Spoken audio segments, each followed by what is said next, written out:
A new study by J.D. Power suggests anxiety about charging electric vehicles may be preventing some people from buying one. The 2023 U.S. electric vehicle consideration study by J.D. Power reported 61% of those surveyed would be overall likely to buy an EV, but they said concerns over access to charging stations could limit growth. Joining us tonight to break down this study is Paul Eisenstein, publisher and editor-in-chief of the DetroitBureau.com.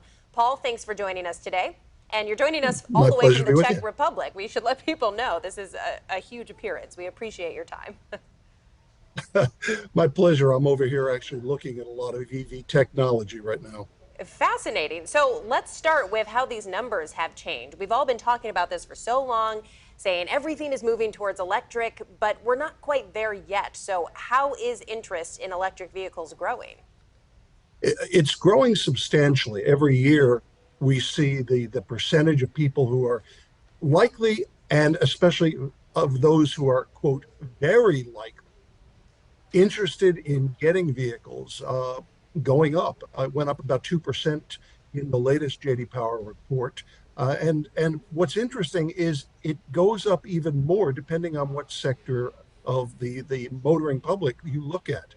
People who commute long distances are really getting excited about electric vehicles, and people who had experience in electric vehicles, which may just be getting a ride in somebody else's EV.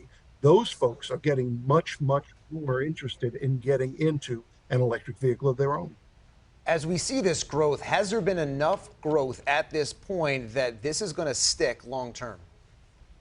Oh, there's no question it's going to stick. Now, just consider what's happened over the last few years. Less than 1% of the new vehicles that were sold as recently as 2019 were all electric.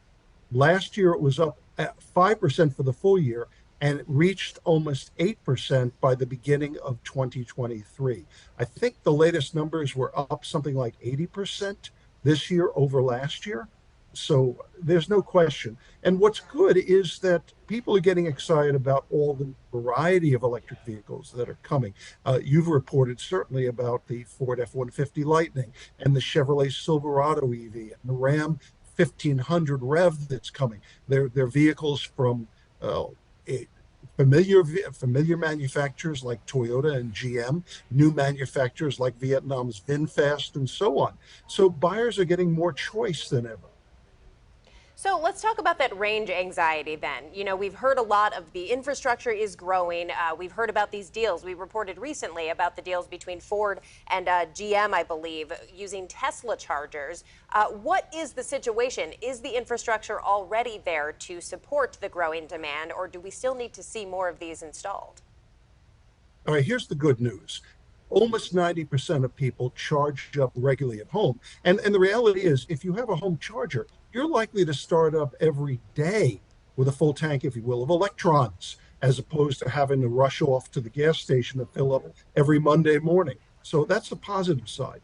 The negative side is that there still aren't enough chargers exactly where you want them to be sure that you can always plug in without any worry.